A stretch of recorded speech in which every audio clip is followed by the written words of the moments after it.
So that's why I'm doing these videos on God's timing. It's a new year. So let's have a new look at the Bible, at what it says. And if we debate or we got problems, we base it on what it says. Not what dear Dr. So-and-so said, because dear Dr. So-and-so is likely to be wrong.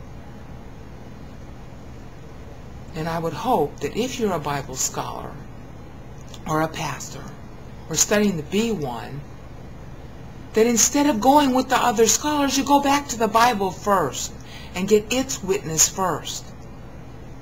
Because people haven't been doing that for 6,000 years.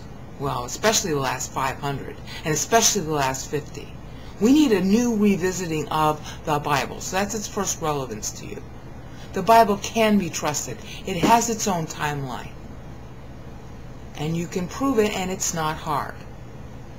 Now, it's not a soundbite. I'm sorry.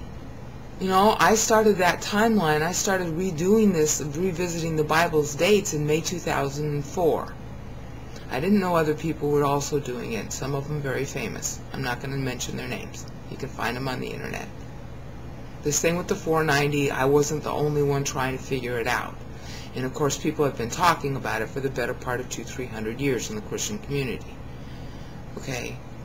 But they weren't tracking from the beginning. They were spending too much time looking at what other scholars said. And that's why we got all the junk on the internet we do.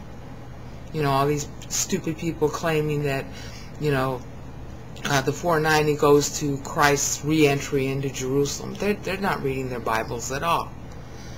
Okay, they're using lunar years for one thing, and they're, I don't know, I cover it in the Brain Out Fact Guide HTM number 6A through 6B.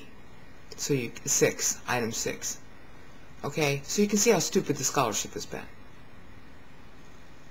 Alright, so the first thing, you can start tracking in the Bible.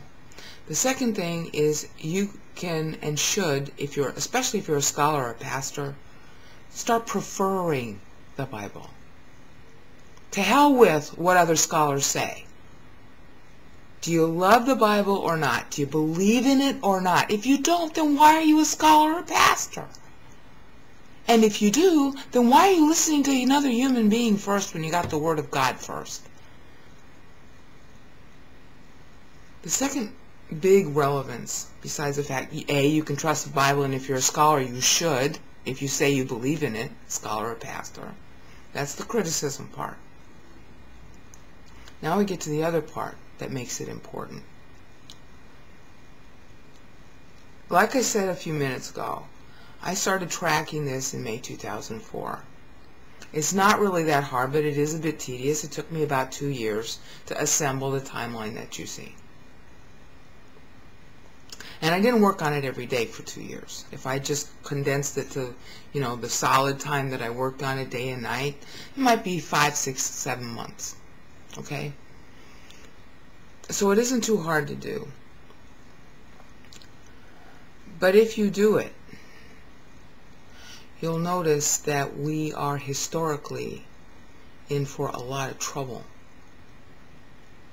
And that trouble is that we are in a 120-year voting window that's been scheduled and been running on since Adam's fall. During this 120-year voting window, that's when everything falls apart in the world, because Satan's trying to stop the voting window from finishing. If he can do that, he beats God in the trial. Now, we don't know about this voting window. We have vague ideas about time to start with.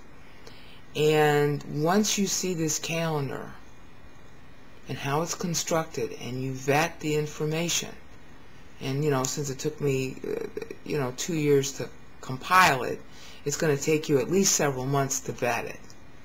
If you work really hard at it, it'll take you several months.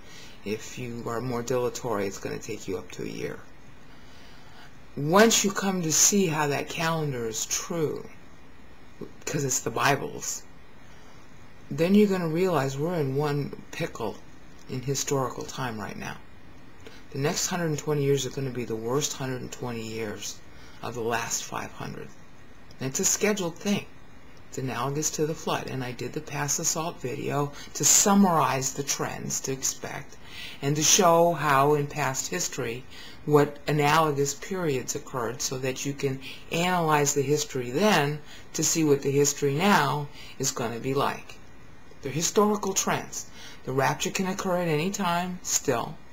So it can occur during the 120 years and is most likely to occur during the 120 years. But you can't predict it. Alright? So that's the second thing to learn about it. So I'm sorry I ranted a little bit, but the basic two things are the relevance of parts A through D.